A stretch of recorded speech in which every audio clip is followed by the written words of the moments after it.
Hello, everyone, and welcome to another, shall I say, episode of SAS Global Forum 2020 virtual edition. I'm here, my name is Hunter Glanz. I'm here to deliver one of the hands-on workshops virtually to you, and so let's go ahead and get started. The title of this hands-on workshop is Using Jupyter to Boost Your Data Science Workflow. Again, I'm Hunter Glanz. I'm a statistics and data science faculty at Cal Poly in San Luis Obispo, California. And here's a little bit about myself. So at Cal Poly, it's predominantly undergraduates, and I am extremely fortunate and excited to be teaching statistical computing in SAS, R, and Python at various levels to our undergraduates, including kind of more advanced data science and machine learning type material. I especially enjoy working with these kinds of conferences and events, hackathon events, connecting students to these and getting them involved in all sorts of ways. So with that, let's go ahead and get into things. All right, so the aims and themes of this talk are reproducibility and integration of SAS with open source tools like Jupyter. The integration that SAS has with open source tools has only grown in recent years, and Jupyter is just one of many tools that SAS can really work with. But I'm really excited to talk to you about Jupyter because it's an extremely flexible and robust tool that helps in a lot of different ways for a lot of different things.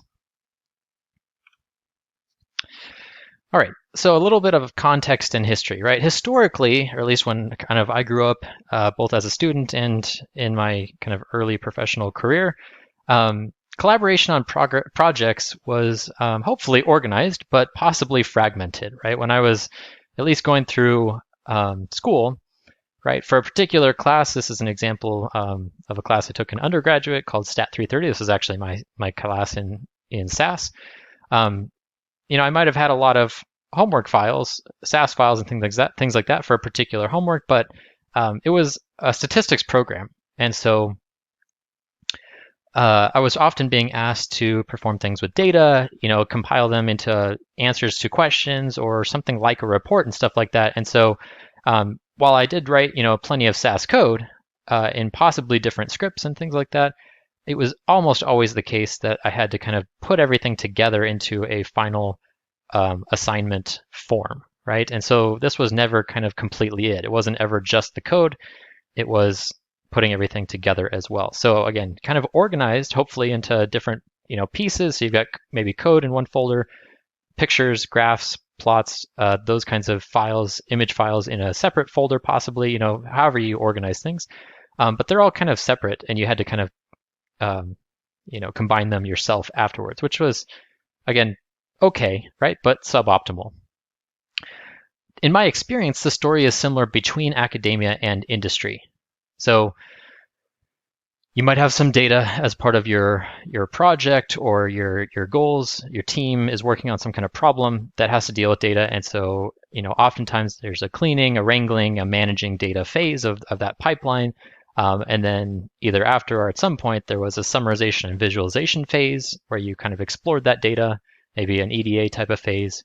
And then depending on what you were doing or what your goals and what were your questions to answer, you were analyzing and possibly modeling, and then delivering those insights, those conclusions and things like that in some kind of synthesis or report, right? Similar to the homework assignments that I just described, but in a much more kind of sophisticated, complex, or whole way, right? In kind of a big project. And so this comic on the right is kind of meant to describe how at least I've often felt, right? This is a lot, but it was something that I kind of had to get used to, and I'm sure many of you have had to get used to this at certain points in your career or experience.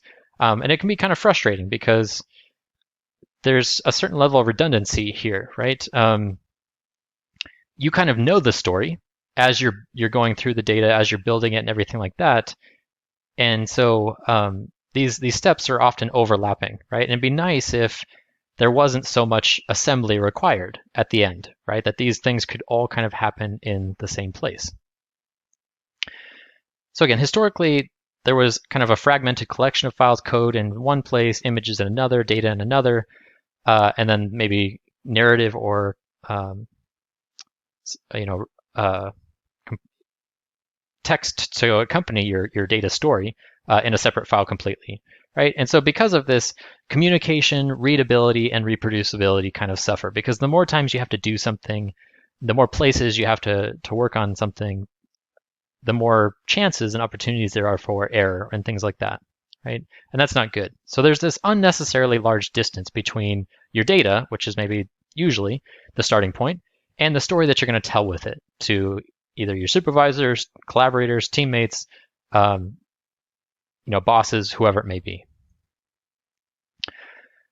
What kind of solutions are there out there for this, right? Because this may have been, something that you're still doing, something you've historically done, and you may think, well, I used to do things that way, but it's gotten better, right? And I agree that it has. So IDEs or other editors have made something like this a lot easier to do.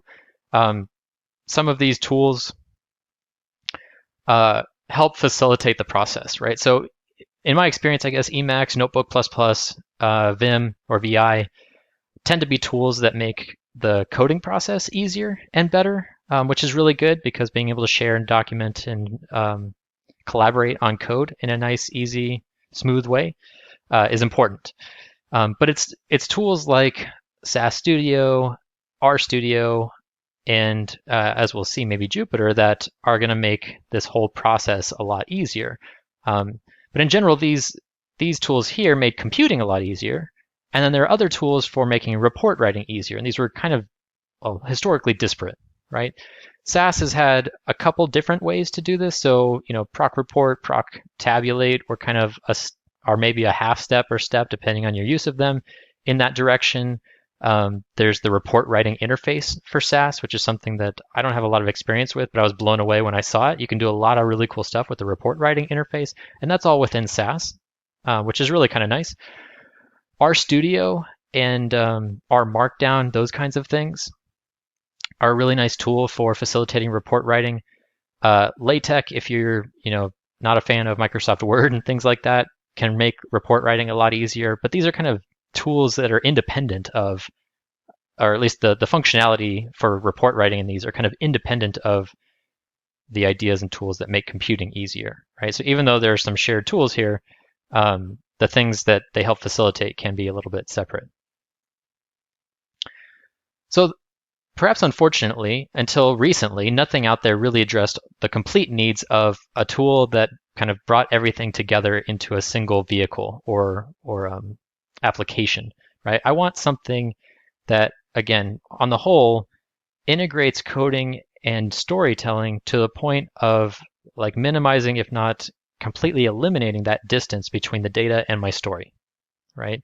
So SAS Studio and RStudio have kind of built-in documentation. So there's some really nice things there, color coding, formatting that make computing really easy or a lot easier. R Markdown and the report writing interface help with this. Documenting and maybe adding our text and contextualizing and things like that to our code writing and analysis process. Integration with LaTeX is actually more built out than you might think, and so that can be kind of nice. But again, the idea is we want a tool that really puts coding and documentation as far as writing text, summarizing the analysis, and narrating this data story in the same place, right? I don't want to have to leave and change applications, export image files, and do kind of, breaking up of things and then recombining them in another place.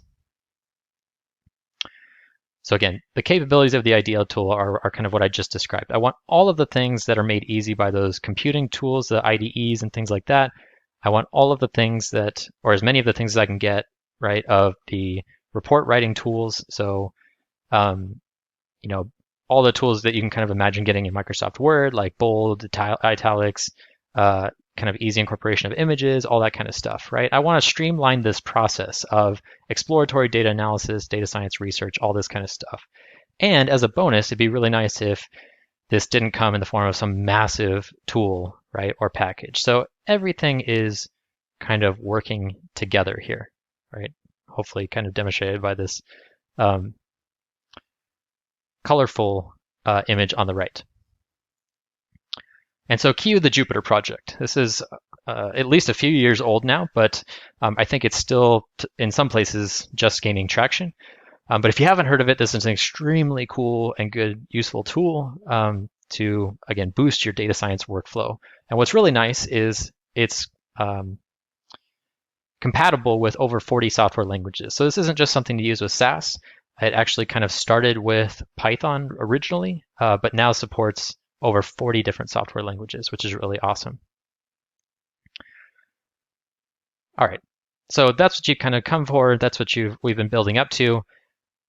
But you may be a little bit stuck on the previous slide, thinking about those cogs and that colorful picture and going, wait, those cogs don't actually work, right? Those don't turn. If you actually look at it, that image is pretty static. Those wheels wouldn't turn.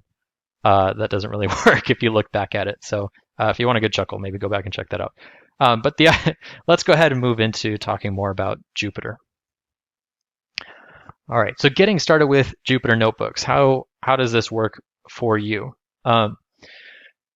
This is a tool that is compatible with over 40 different software languages, but it is something that you install kind of alongside most, if not almost all of those software languages. So if you want to work with Jupyter with SAS, then you will need to have kind of SAS installed as well as Jupyter. But Jupyter is kind of extremely lightweight, at least relatively speaking, and so that shouldn't really be a problem. If you are interested in Jupyter with Python, you're probably thinking this is already kind of old news to some extent. Jupyter actually comes with the Anaconda distribution of Python by default now. So if you want to go check things out, just kind of play around with Jupyter Notebooks. It's all free to use right now. Jupyter is free to use, and so you can check that out just by downloading Anaconda if you want. If you really want to check out Jupyter with SAS, though, that's also free to do. And I'm going to show you how to do this with SAS University Edition. So the top image here is the one that we're going to pursue. If you want to get started with Jupyter kind of right away, or you've been working with it in SAS University Edition and you're ready to kind of make the leap, then the SAS kernel for use with Jupyter Notebooks is available on GitHub. So you should search for kind of this repository within GitHub and follow the directions there for setting up SAS with Jupyter Notebooks on your own kind of machine, servers, whatever it may be at your home or organization or whatever. In my experience, the support of this kind of project on SAS's side has been phenomenal. They're very communicative and awesome in helping people set this up. So I definitely encourage you to check this out if that's what you're interested in. But let's go ahead and check out SAS University Edition. So if you haven't checked out SAS University Edition already, I'll encourage you to do that. So this is kind of the freely available version of SAS that everybody can kind of set up and use on their own personal machine. And we're it's accessible and usable through the web browser. So that's what I'm going to jump to now. But this kind of assumes that you have SAS University Edition set up and can access that. So when you start up SAS University Edition and go to the kind of page that it prompts you to go to once you've started up your virtual machine, this is what you're going to be looking at. And this is how SAS University Edition is set up for you kind of by default, which is really awesome. And by awesome, I mean what's staring you kind of biggest in the face here is welcome, right? SAS University Edition Information Center. This is kind of the home page. SAS Studio is the interface that is kind of, the main line here. And that's kind of the primary interface I think that most people are used to working with SAS University Edition in. SAS Studio is great. If you haven't worked with University Edition, this is a great interface to use and everything. But again, for at least a couple of years now, Jupyter Notebooks and what's now called Jupyter Lab is also accessible to use as a different interface than SAS Studio. So if you click Start Jupyter Lab here, again, there's no extra installation or anything like that needed. It kind of comes with SAS University Edition. If you click that, you'll be brought to a page like this. Okay. what we're looking at is the kind of Jupyter Lab interface. And in the kind of biggest portion of the screen here is the launcher. And in SAS University Edition, these are kind of the default, and I think only options. I may be wrong on that point, but these are at least the default options. So we can start a notebook that uses Python, a Jupyter Notebook that uses Python, or a Jupyter Notebook that uses SAS, which is what we're going to do. Or we can actually just start up a text file. And if you kind of pursue working with Jupyter on your own machine for your own uses and things like that, you'll find that you can use Jupyter for lots and lots of things. It can be, again, a way to interact and work with text files, create your own stuff like that. You can work with lots of different programming or computing languages. And then on the left here, in the left kind of panel, what we're looking at is just a kind of a differently looking file explorer. Okay, so these are folders, on my machine that I can kind of navigate around and things like that. When you set up SAS University Edition, it has you set up a shared folder between the virtual machine that SAS University Edition is going to be accessed through and the actual, like your actual computer, so that SAS University Edition can actually access, right, data files, SAS scripts, all that kind of stuff, and so that you can access all the code and cool work that you do, once you're done with it inside SAS University Edition. So these folders that you're seeing here on the right are within that shared folder of mine. When you open up SAS University Edition and Jupyter Lab here, you're not going to see these folders, right? These are on my machine. I've created these.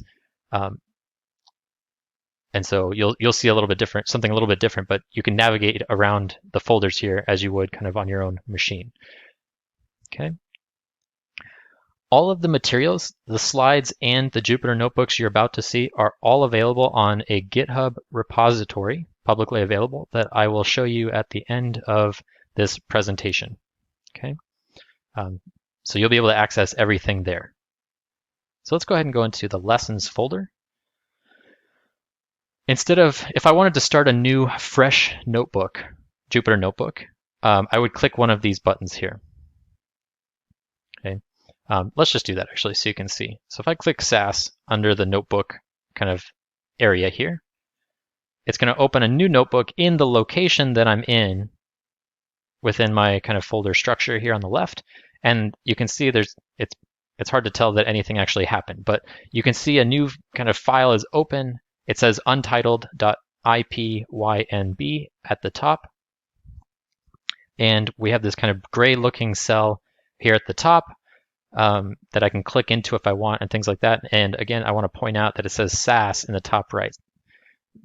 Whatever it says in the top right is kind of the kernel that's being used. That's the software language that we've kind of chosen to use under the hood of this notebook. Okay. Jupyter Notebooks are basically made up of cells, and you can have as many cells as you want. These cells can be one of a couple different types. The primary two types are the only that we're going to talk about today in this video. You can have code cells, or you can have markdown cells. And with a cell kind of selected, you can choose from this dropdown what kind of cell you want that to be. So if you want it to be a code cell, then this is a cell in which you would write SAS code. If you wanted it to be a markdown cell, you select markdown. You can see that the look of it changes a little bit, and now when you type in it, it's just going to be text. Instead of typing anything here yet, I'm just going to walk through kind of the tools and skeleton of the notebook, and then we'll go over to these pre-built notebooks that I have in the GitHub repository that you'll be able to access as well. There are keyboard shortcuts for basically everything that you can think of doing inside the Jupyter Notebook. But you can also kind of do everything through the menus up here at the top. So we have, File, Edit, View, Run, all kinds of stuff up here, which is really nice. So it's pretty accessible and stuff like that.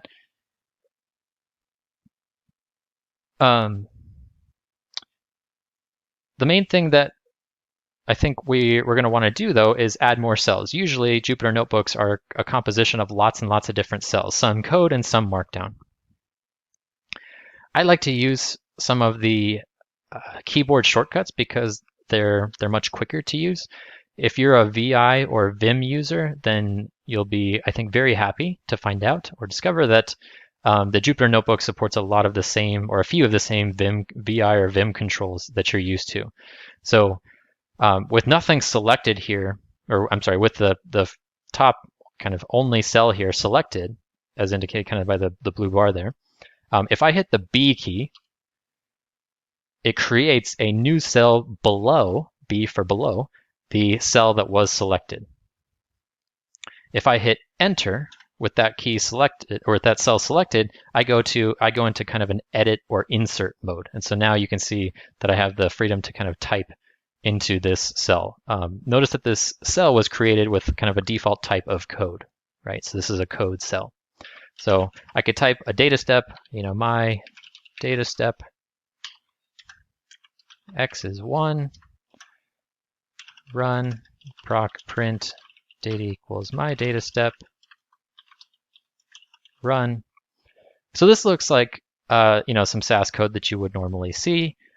If you want to run a code cell, so execute the code in that cell, you can come up to the run if you want, but you can see that there's actually a keyboard shortcut for that as well, which is Shift Enter. So again, with the code, this cell selected, if I hit Shift Enter, right, SAS connection established, some kind of behind the scenes information there, but then directly below it, below this code cell, I'm seeing the output of that code cell, right, which is really nice. So I'm seeing the results, the output of my code in line below where that code was typed and run. Okay. And so again, if I hit, there's all kinds of shortcuts here. So if you want to navigate between the cells, again, you can use kind of VI or Vim controls. Otherwise, you can use the arrow keys. You can use the mouse to click around in cells. And we can generate as many cells as we want. So I just hit B like 10 more times, right, to generate all these cells. If I'm in this cell here and I hit A for above generates a cell above that particular code cell. Okay. Again, we can mix and match. It doesn't matter kind of what order they're in. I can make this a Markdown cell, right? So hashtag in Markdown language is kind of a header, right? And one hash is a header of level 1. So this is, my SAS code demo.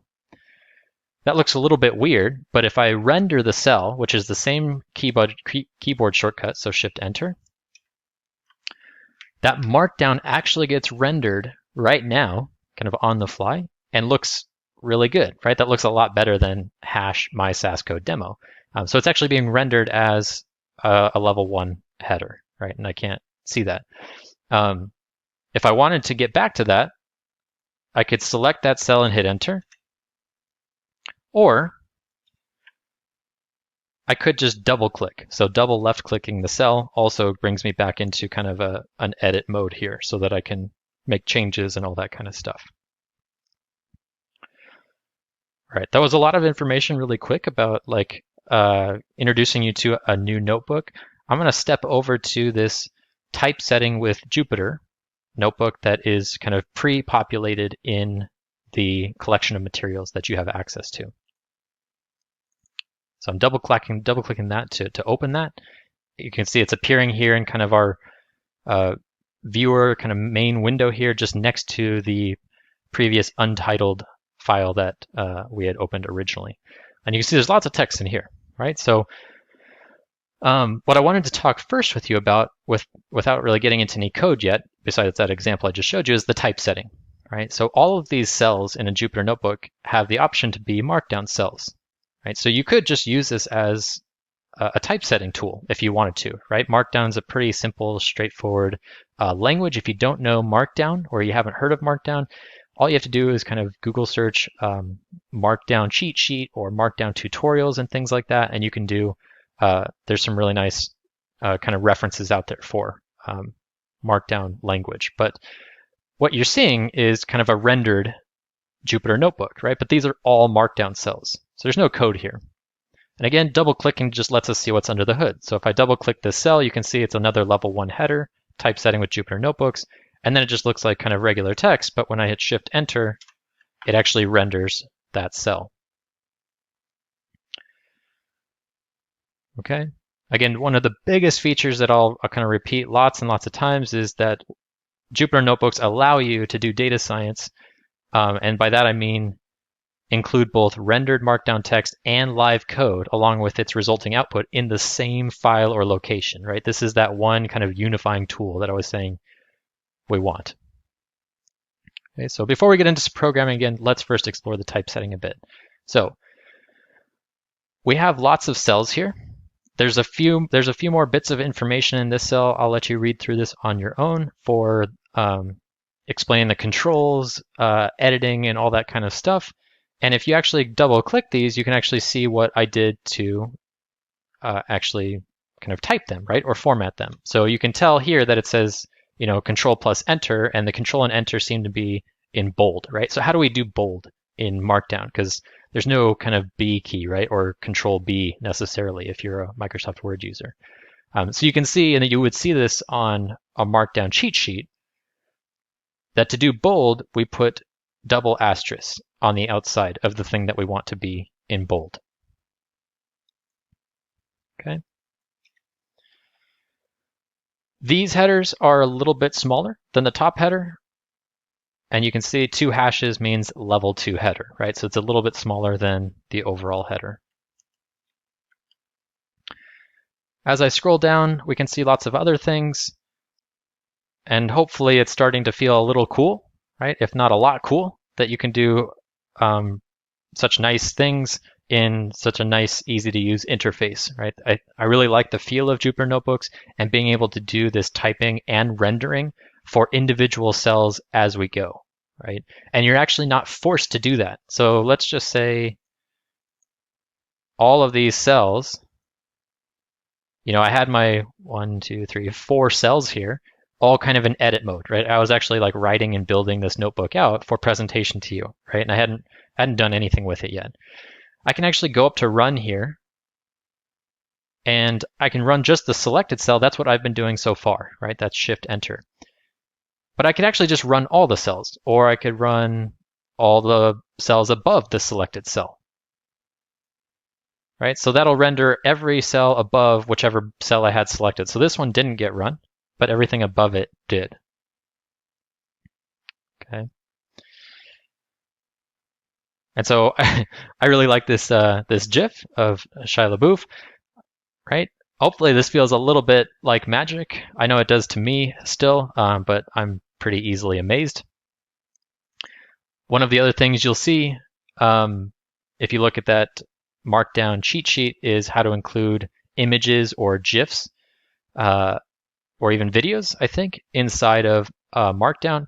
And the kind of code, if you will, or syntax is not all that difficult. So this is just a link to that particular GIF. And so I didn't have to download that file or anything. It's just a link to that GIF, which is really nice and straightforward. So bulleted lists, bold, italics, strike-throughs, all of that kind of stuff, including links, right, are all kind of very straightforward. Straightforward to do.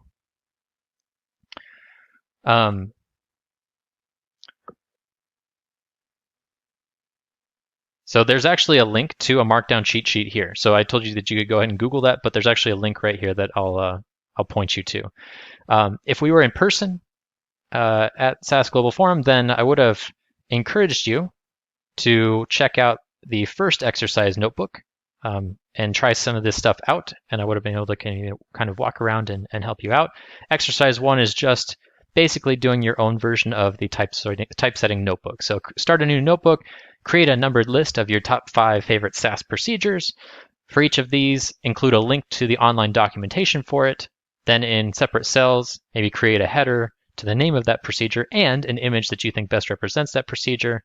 And then finally create a table that contains 3 rows, 2 columns with information on other talks, right, or videos that you wanted to see at SAS Global Forum, 2020.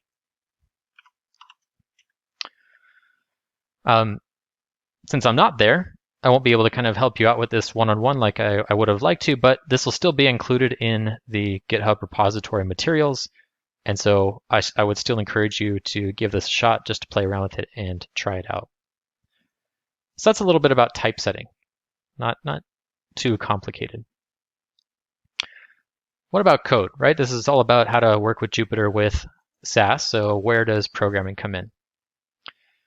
All right, so my first SAS Jupyter Notebook, this is the Programming with SAS notebook file that's also included in the lessons folder of our repository. And here you're going to see that I've got some SAS code to demonstrate, right? This is fantastic. Can this be real? So an introduction to basic SAS. I am a statistician by training, and so of course I have a soft spot for Fisher's iris dataset. If you're not familiar with this dataset, there's a link here to a description of it. This is actually such a popular dataset that it's one of the ones included in the SAS help and in many other kind of languages by default in their installation. And so as we saw with that very first example, if I run this cell,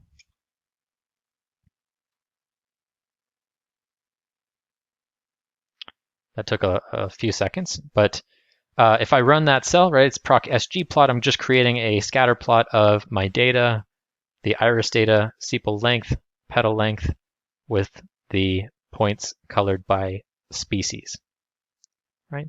And again, what's super cool and amazing is that this graph is appearing in line after the code here, right? So it's kind of, I could type some introduction, some narrative text about what I'm about to do or what I'm doing, some code to do that thing, and then the output is going to appear right here, right? So this is extremely easy to follow. It's kind of the epitome of reproducibility, right? Because I can actually step through someone's analysis, their whole thought process and data story, and hit run as I go to see what's going on.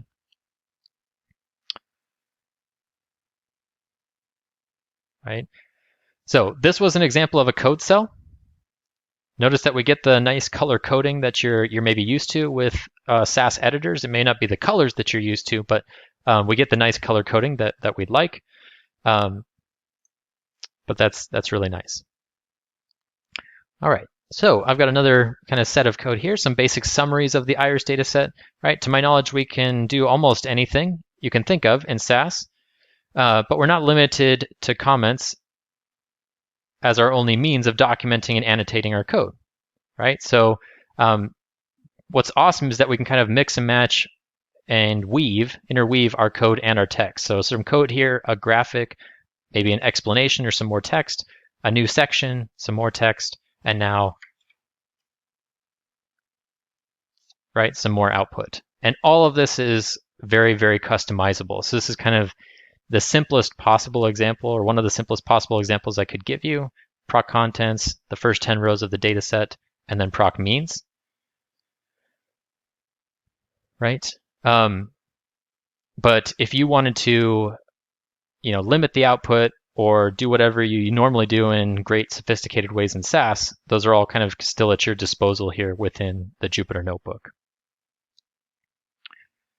If you're used to SAS, though, right, you're probably wondering where the log went.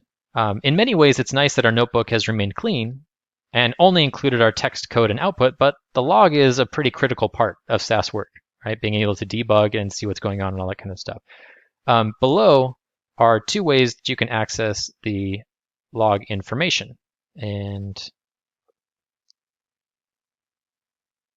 here you go. So it may have looked like these appeared quite suddenly. I think I had a small typo in my notebook, but they're here in the video now, and it's a small Google search away to take a look at the log. So there's %show log and there's %show full log. So those are two different ways to view the log. One, I think, is just the most recent log, and one is kind of the full log history. So either way, all you would do is execute say one of these. So let's just go ahead and look at show log.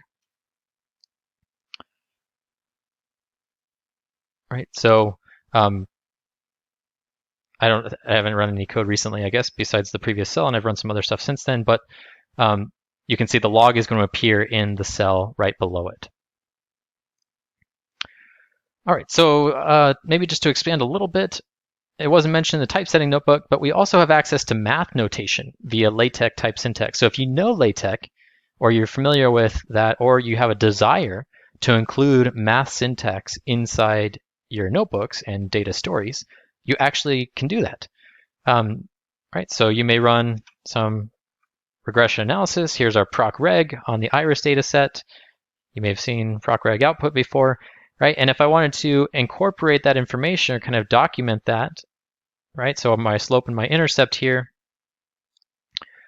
into a formula, formula or math syntax notation, I can do that here. And again, users of LaTeX will recognize this, but otherwise you can look up manuals or tutorials, cheat sheets on LaTeX. There's one here, a nice 2-page cheat sheet on LaTeX syntax, but it's not too bad to incorporate that kind of math syntax into your Markdown cells. So to do LaTeX, this is a Markdown cell, not a code cell. And you're just doing that and rendering it with the same hotkeys as before. All right, usually proc contents is a good first step in any data exploration or analysis, but it wasn't until after plotting that we ran proc contents. Or it wasn't until after plotting that we ran proc contents, right? We can kind of move things. Actually, I think we did the reverse. We actually ran proc contents first before we ran proc regression, but we plotted the data before we ran proc contents, right? So proc contents wasn't the first thing we did, even though it's usually a good first step. What's cool about Jupyter Notebooks these days, because I don't think this is always the case, is that we can actually drag and drop cells. They're really, really easy to kind of move around. So if I wanted to say, kind of acknowledge that, yeah, proc content probably should have been one of the first things I did, if not the first thing I did, I can click, drag this cell up above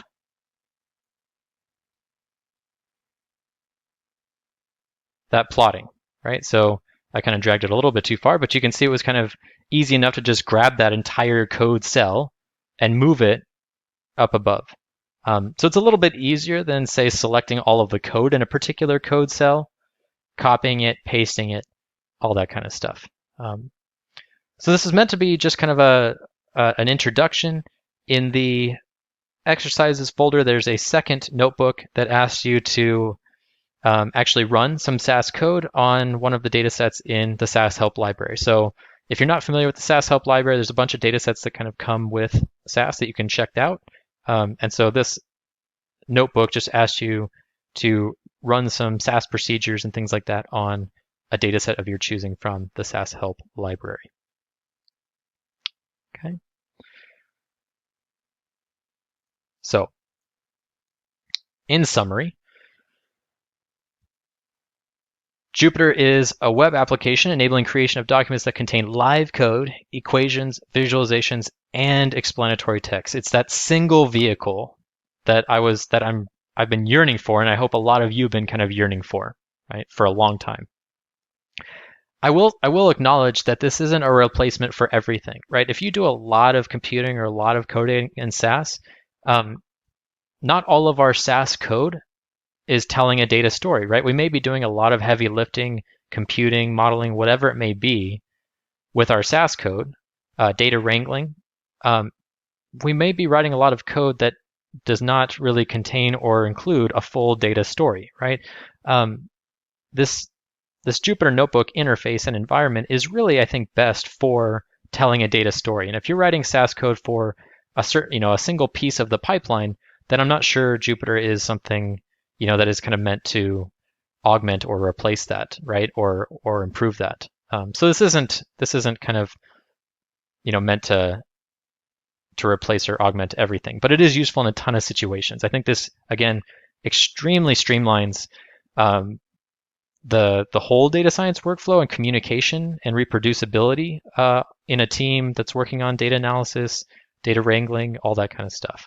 Again, over 40 languages are supported, including SAS, Python, and R, kind of the three of the biggest kind of statistical computing languages. We can have code within the notebook that can produce rich output, such as images, videos, LaTeX, and JavaScript. So I kind of gave you the tip of the iceberg as far as what your code can create, but you can actually do a lot of cool things, including interactive widgets that can be used to manipulate and visualize data in real time. So your Jupyter notebook can contain kind of nice interactivity, which is really awesome. It's extremely easy to share these. So you might have seen that file extension .ipynb and thought, okay, this is kind of weird. It's not a SAS file. What is this? And I'll go back actually to my notebook here so you can see. This is kind of originally short for IPython Notebook, which was the original name of the project years and years ago, but it's kind of moved beyond that. These notebook files, were maybe originally kind of weird and different, but these are extremely shareable now. So it's not uncommon for collaborators, teammates, all that kind of stuff to just share notebook files amongst each other. But I also want to point out that if you go to File, Save Notebook As, no, that's not what I want. Export Notebook As, sorry. So File, Export Notebook As, there are actually a lot of things that you can save your Jupyter Notebook as. So you can export it to PDF, you can export it to Markdown, but I think one of the coolest options here is HTML and executable script, right? So if you were to render or execute all of the cells in your notebook, then it's already all been run, it's all kind of done, maybe your output's there and all your text is rendered. At that point, right, it's kind of a nice deliverable HTML or PDF. And so it's kind of a finished product at that point. So being able to export straight to that kind of finished product file, file type is really nice. If a collaborator or teammate really just wanted all of your code, but they didn't want all of the narrative text and stuff like that, you might think, yeah, okay, I could understand that. Like, you don't need to keep rereading all of that stuff or navigating through my notebook to see it all. If you export your notebook to an executable script, it's just going to be the .sas file that has the code from every one of your code cells, and that's it. So I really like that option. All right. Again, these notebook files have just blown up in popularity and accessibility. These are actually kind of renderable, and you're able to interact with these on GitHub. Binder is a great kind of repository for Jupyter Notebooks. And things like that. So I would check those out.